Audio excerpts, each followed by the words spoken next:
교회를 다니는 사람들이라면 주일학교 학생들까지도 다 알고 있는 성경 지식이 있습니다. 베드로가 예수님을 3번 부인했다는 사건입니다. 사실 베드로는 좋은 일을 많이 했음에도 불구하고 그런 것은 별로 기억하는 사람들이 없고, 유독 3번 예수님을 부인했다는 그 사건을 가장 잘 기억하고 있습니다. 베드로가 예수님을 3번 부인한 이 사건은 마태, 마가, 누가, 요한 4복음서에 다 기록이 되어 있습니다. 하지만 베드로가 실패한 이후에 어떻게 그가 다시 초대교회 영적 지도자로 회복되었는지를 우리에게 알려주는 책은 요한복음 하나밖에 없습니다. 요한복음 사실 원래 20장까지로 완성이 된 책입니다. 그래서 그 요한복음 20장 가장 마지막 절 31절을 보면요, 그것을 확실히 알 수가 있습니다. 요한복음 20장 31절, 오직 이것을 기록함은 너희로 예수께서 하나님의 아들 그리스도이심을 믿게 하려 함이요 또 너희로 믿고 그 이름을 힘입어 생명을 얻게 하려 함이니라. 이렇게 완벽하게 결론을 맺고 펜을 놓았습니다. 이렇게 요한복음 20장으로 이미 완성이 되었는데 그 이후에 21장을 부록으로 기록했다고 하는 것이 거의 모든 성경학자들의 일치된 견해입니다. 펜을 놓았던 요한이 왜 다시 펜을 들고 21장을 추가로 기록했을까요? 다른 사람은 다 주님을 버릴지라도 나는 죽기까지 따르겠다고 큰 소리쳤던 베드로가 결국은 3번이나 주님을 부인하고 저주까지 했는데, 그런 베드로가 어떻게 다시 사도의 사명을 회복했는지 알려주기 위해서 이 요한복음 21장이 기록되어 있는 것입니다. 그러니까 이 요한복음 21장은 실패한 사람들을 위한 복음서라고 말할 수 있습니다. 오늘 본문의 배경을 조금 설명을 하면, 지금 상황은 베드로를 비롯한 7명의 제자들이 갈릴리로 고기 잡으러 왔습니다. 이들은 이미 부활하신 예수님을 목격했습니다. 하지만 아직도 명확하게 사명은 깨닫지 못하고 있는 그런 상태였습니다. 그들은 밤새 고기를 잡으려고 했지만 한 마리도 잡지 못했습니다. 밤새 헛수고를 하고 이제 아침이 되었는데 바로 그 순간에 부활하신 주님이 다시 그들에게 나타나셔서 말씀을 하십니다. 배 오른편에 그물을 던지라. 그 말대로 했더니 그물을 들을 수 없을 정도로 수많은 물고기를 잡았다고 되어 있습니다. 어디선가 보았던 장면 아닙니까? 네, 예수님께서 처음 베드로를 부르셨을 때 똑같은 사건이 있었습니다. 아마 베드로의 마음이 지금 심란해졌을 것입니다. 육주 위로 올라온 제자들은 예수님께서 준비해 놓으신 떡과 생선으로 묵묵히 아침 식사를 합니다. 그리고 식사 후에 예수님께서 특별히 베드로와 말씀을 나누시는 것이 오늘 읽은 본문의 내용입니다. 기독교에서 가장 중요하게 다루는 주제는 구원입니다. 구원이 무엇입니까? 깨어진 관계를 회복시키는 것을 구원이라고 합니다. 하나님과 인간의 관계가 깨어졌는데 그 관계가 회복될 때 하나님의 자녀가 되는 은혜를 누리게 되는데 이것을 구원이라고 말합니다. 또 인간과 인간의 관계가 깨어졌을 때 그 관계가 회복되는 것을 사랑의 회복이라고 말을 하죠. 그것 또한 구원의 의미가 있는 것입니다. 오늘 예수님께서는 2가지를 회복시키기 위해서 베드로를 찾아오셨습니다. 하나는 예수님과의 관계 회복입니다. 또 다른 하나는 사명의 회복입니다. 지금 베드로는 말할 수 없는 죄책감에 사로잡혀 있습니다. 그래서 예수님과 단둘이 있는 이 시간은 너무나도 겸연쩍고 어색하기 짝이 없는 시간일 수밖에 없습니다. 자, 그러면 우리 예수님께서 어떻게 이 베드로와의 관계를 회복시키시는지 본문에서 생각해 보도록 하겠습니다. 첫째는 예수님이 먼저 베드로를 찾아오셨다는 것입니다. 지금 베드로는 예수님께 나올 수 없는, 스스로는 예수님께 나올 수 없는 처지입니다.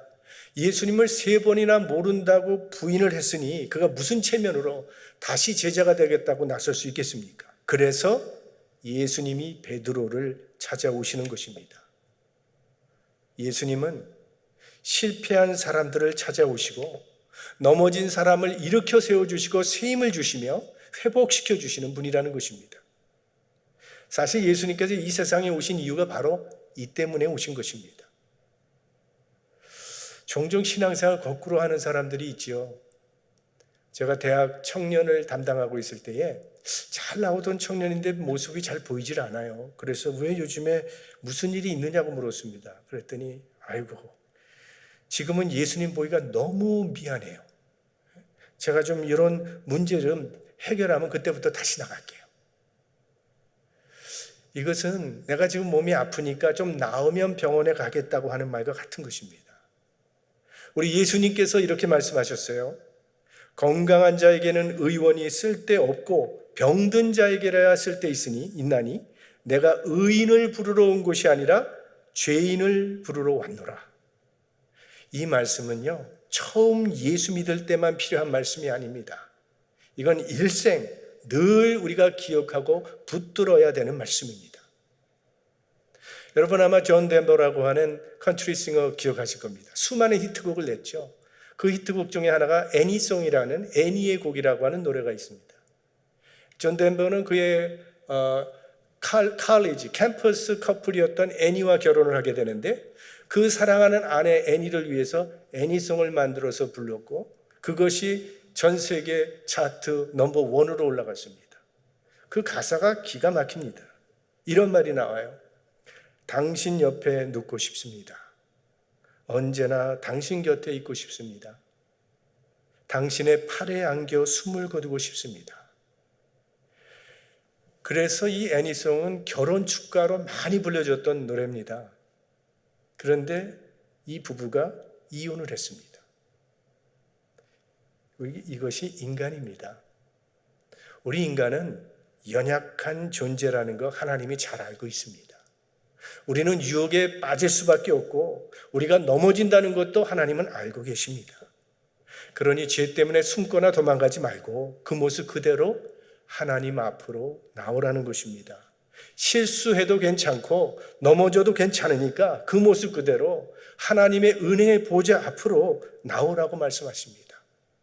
우리를 향하신 하나님의 은혜는 언제나 변함이 없기 때문입니다.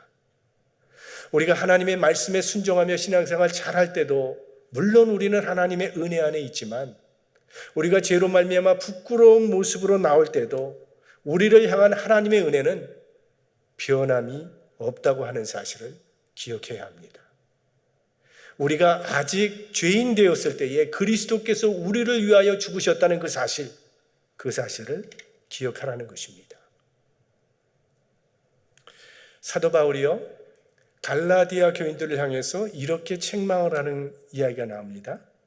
너희가 은혜로 시작하여 어찌하여 율법으로 마치겠느냐?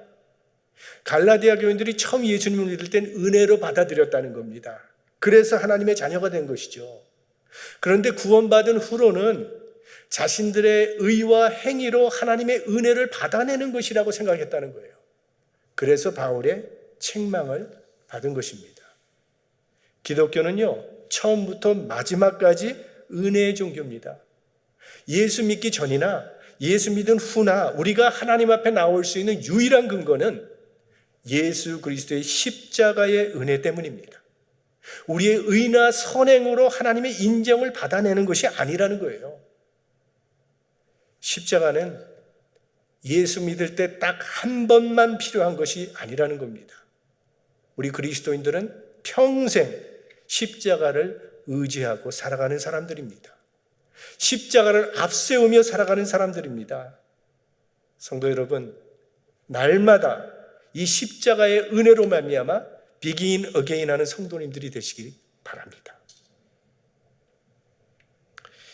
자, 이렇게 베드로를 찾아오신 예수님께서 오늘 베드로의 과거를 묻지 않고 현재를 물으신다는 것입니다.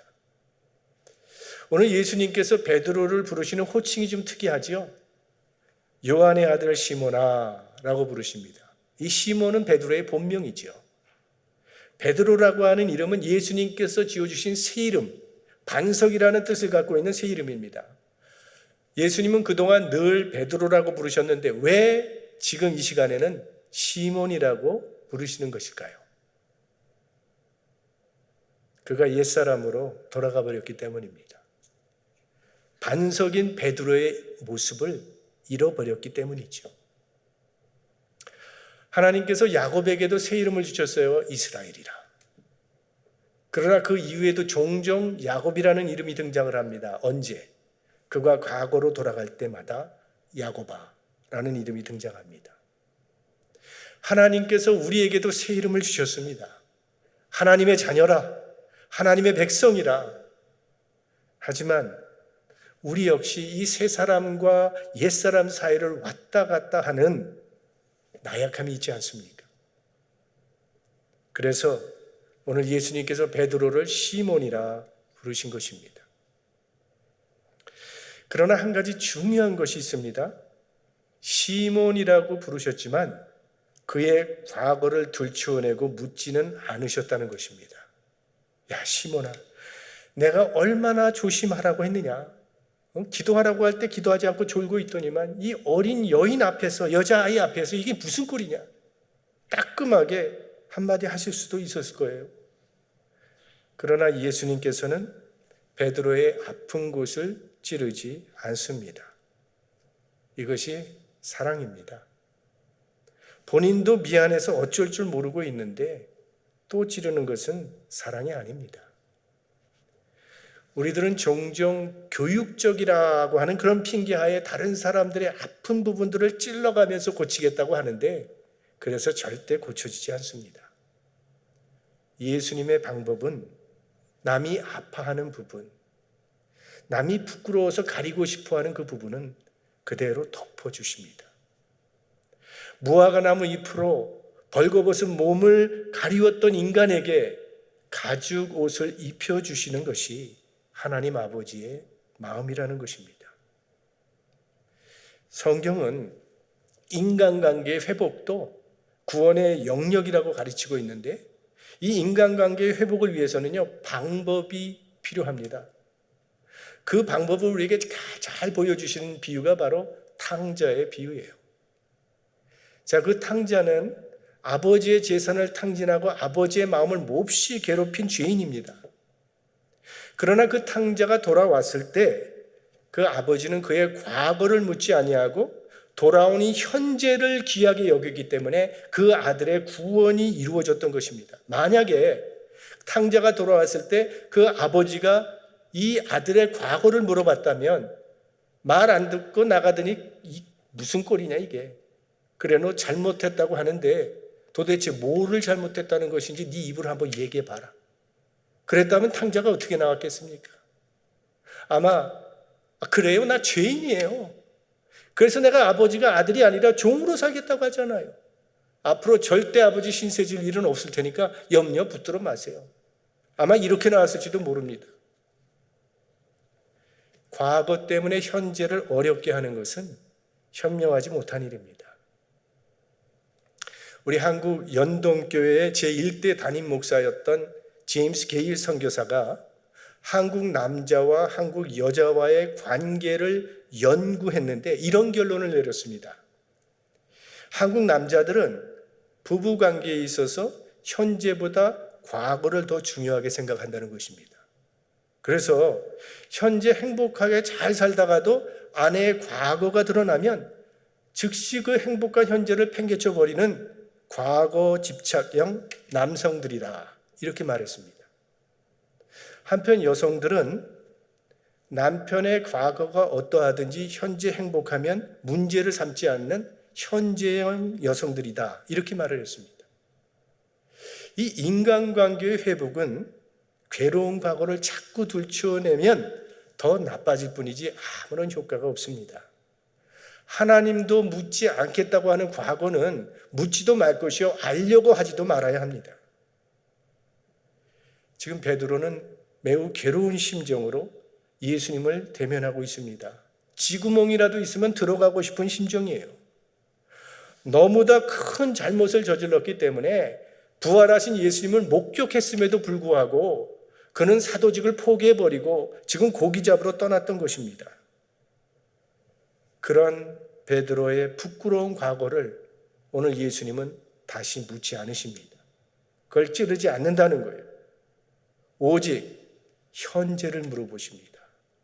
네가 나를 사랑하느냐? 지금 네가 나를 사랑하느냐? 그래서 베드로는 감히 다시 예수님을 사랑할 수 있었던 것입니다. 우리 주님은 언제나 이 현재에 관심이 있습니다. 너 지금 이 시간, 오늘 네가 나를 사랑하느냐? 이렇게 물으십니다. 네가 이전에 어떻게 살았느냐? 네가 이전엔 무슨 일을 하였느냐? 이전에 교회를 어떻게 섬겼느냐? 주님은 이렇게 묻지 않는다는 것입니다. 네가 지금 오늘 이 시간 나를 사랑하느냐? 그걸 물으십니다. 그러니까 주님과의 관계에서는 가장 중요한 것이 현재라는 거예요. 과거는 의미가 없다는 것입니다. 그래서 오늘 예수님께서 베드로에게 네가 나를 사랑하느냐? 3번 똑같은 사랑에 대한 질문을 하시는 것입니다. 성경학자들의 공통적인 의견은 베드로가 예수님을 3번 부인했기 때문에 그거에 대한 치료와 회복을 위해서는 3번의 사랑의 고백이 필요했다고 또 말을 합니다. 사실 지금 우리들은 이 사랑이라는 말을 너무 쉽고 가볍게 사용하는 그런 문화 속에 살고 있지 않습니까? 우리가 늘 재미는 사랑합니다 이렇게 하기도 하고 또 사랑합니다. 요즘에 또 이렇게도 하는데 아주 재미스럽게 사랑을 여러 가지 방법으로 표현을 합니다. 하지만 원래 사랑은 너무나도 소중하고 가치가 귀한 것이기 때문에 함부로 남용하지 않았습니다. 아무나 보고 당신 날 사랑합니까? 묻지도 않고 아무나 보고 나 당신 사랑합니다 이렇게 말을 하지도 않습니다. 사랑한다는 말은 꼭 필요한 경우에 꼭 말해야 하는 사람에게만 사용하는 단어예요. 사랑합니다. 이건 참 좋으면서도 무서운 말입니다. 책임이 뒷받침돼야 되는 말이기 때문입니다. 사실 부부간에도요, 당신 정말 날 사랑해? 이거 굉장히 무서운 말입니다. 묻기도 힘들고요, 대답하기도 힘든 것입니다. 언제 이런 말 하게 됩니까? 주로 두 사람의 관계가 심각해졌을 때 사용하게 됩니다.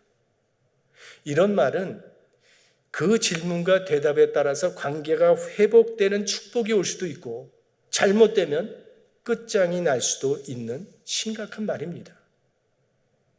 지금 예수님께서 베드로에게 사랑 문제 꺼내신 거는요, 베드로와의 관계를 회복하느냐 아니면 끝내버리느냐 결판을 내자고 하는 주님의 뜻이 있는 것입니다.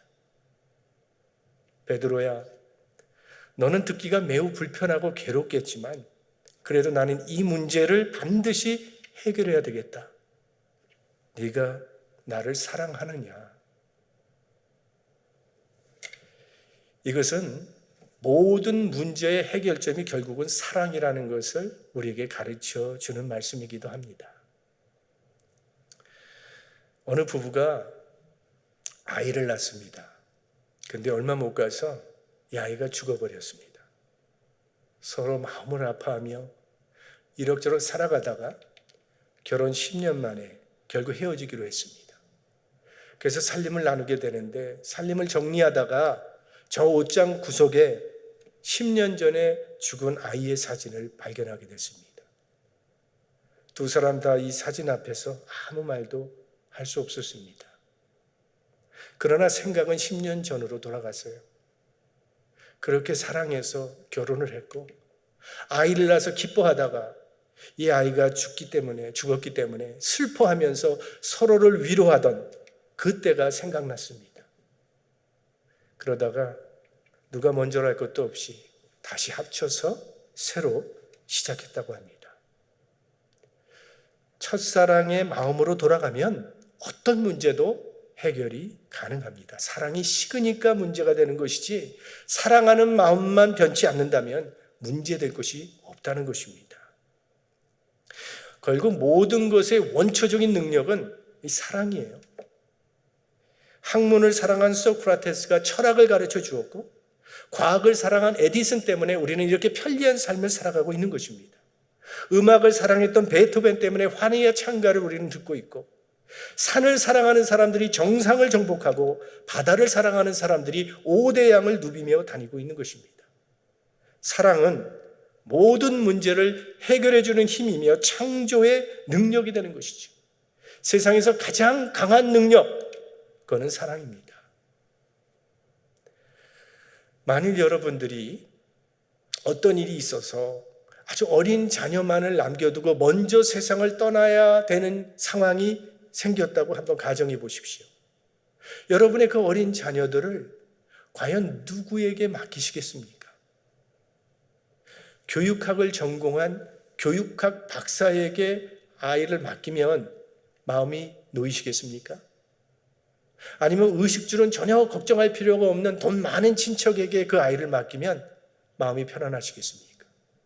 아니면 막강한 권세를 휘두르는 권력가에게 그 아이를 맡겨놓으면 마음이 놓이시겠습니까? 다른 건 좀 부족하더라도 내 이 아이를 자기 아이처럼 사랑해 줄 사람에게 맡기는 것이 가장 현명한 판단일 것입니다. 결국 이 사랑이 모든 사명을 수행하는 데 있어서 가장 중요한 조건이 되는 것입니다. 그래서 지금 예수님께서 베드로에게 사랑을 질문하고 있는 것입니다. 네가 나를 사랑하느냐? 정말 예수님께서 몰라서 이런 질문을 하시는 것이겠습니까? 아담이 어디 숨어 있는지 정말 하나님께서 찾기가 힘들어서 아담아 네가 어디 있느냐라고 물으셨겠습니까? 이것은 베드로 자신을 위한 질문입니다. 비록 주님을 부인하기는 했지만 베드로, 네가 나를 사랑한다라고 하는 사실을 확인시켜 주시기 위한 질문이었다는 것입니다. 오늘 예수님께서 3번 네가 나를 사랑하느냐 질문을 하시는데, 여기 사용한 사랑의 단어가 좀 다르다라는 해석을 들어보셨을 것입니다. 처음 2번은 예수님께서 네가 나를 사랑하느냐 할 때 아가페라고 하는 단어를 사용하셨습니다. 네가 하나님의 사랑, 아가페적인 사랑으로 나를 사랑하느냐라고 물으셨고, 베드로는 2번 다 필리아라고 하는 사랑으로 대답을 합니다. 제가 어떻게 아가페 사랑으로 주님을 사랑할 수 있겠습니까? 3번이나 주님을 부인한 사람인데 필리아, 친구를 사랑하는 그 사랑으로는 주님을 사랑합니다. 이렇게 대답을 했습니다. 그랬더니 3번째 마지막에는 예수님께서 그 단어를 좀 바꾸시죠. 그러면 네가 정말 필리아로는 나를 사랑하느냐 물으셨습니다. 3번이나 예수님께서 네가 나를 사랑하느냐 물으시기 때문에 베드로가 너무 대답하기가 힘이 들어서 주여 모든 것을 아시오매 내가 주를 사랑하는 줄을 주께서 아시나이다. 이 고백 속에는 회개하는 마음이 들어있었다고 봅니다. 내가 비록 주님을 3번 부인했지만 어찌 주님께서 나의 중심을 모르시겠습니까? 그래도 나는 주님을 사랑한다고 하는 것 주님께서 알고 계시지요. 주님은 우리들에게도 이런 대답을 듣기 원하신다고 생각합니다. 네가 나를 사랑하느냐? 자신 있게 큰 소리로 예, 사랑합니다 하는 그런 사람을 원하시는 것이 아니라 자신이 얼마나 연약한 존재라는 사실을 알고 두렵고 떨리는 마음으로 하나님의 은혜를 구하는 그런 사람을 하나님은 원하시는 것이지요. 베드로가 진실한 사랑을 고백했을 때 그는 다시는 들을 수 없을 것이라고 생각했던 말을 듣게 됩니다. 내 양을 먹이라. 사도의 사명이 회복된 것입니다. 네가 나를 사랑하느냐? 그러면 내 양을 먹이라. 우리가 진정 예수님을 사랑한다면 그 사랑이 사명으로 연결되어야 한다는 그런 말입니다. 사랑은 구체적이고 사랑은 행동하는 것이라는 그런 이야기죠. 사랑은 구체적인 행동입니다. 많은 사람들이 여러분 주님 사랑하십니까? 하면 아멘 대답을 합니다. 그러나 삶 속에서 그 아멘을 실천하려고 하는 노력은 잘 하지를 않는다는 것입니다. 오래전 예수님은 베드로에게 사명을 맡겨주셨습니다. 주는 그리스도시요 살아계신 하나님의 아들이시니이다. 베드로가 고백했을 때 예수님께서는 내가 이 반석 위에 내 교회를 세우리니 음부의 권세가 이기지 못하리라고 베드로에게 약속하셨습니다. 그런데 베드로야, 내가 부탁한 교회의 사명은 어찌하고 여기서 또 다시 고기를 잡고 있는 것이냐? 내가 맡긴 양들은 어찌하고 지금 너 도대체 여기서 무엇을 하고 있는 것이냐? 사도의 사명을 회복한 베드로는 이후로 초대교회의 영적인 지도자가 되어서 죽기까지 충성을 했습니다. 주님은 우리에게도 물으실 것입니다. 네가 나를 사랑하느냐? 그렇다면 무엇을 하고 있느냐? 우리가 예수님을 사랑한다면 예수님께서 십자가를 지시기까지 사랑했던 그 사람을 우리들도 사랑해야 할 것이고, 주님께서 죽기까지 잃어버린 영혼들을 구원하기 원했던 그 잃어버린 영혼들을 구원하기 위하여 기도해야 할 것이고, 주님께서 피 흘려 세우신 교회를 우리도 사랑하는 그것이 바로 주님을 사랑하는 것입니다. 베드로를 찾아오셨던 주님께서 이 시간 우리에게도 찾아오셔서 물으십니다. 네가 나를 사랑하느냐? 사랑한다면 너는 나를 위해서 무엇을 하고 있느냐? 주님께서 물으실 때 여러분 모두 대답할 분명한 대답이 준비되어 있기를 주의 이름으로 축원합니다.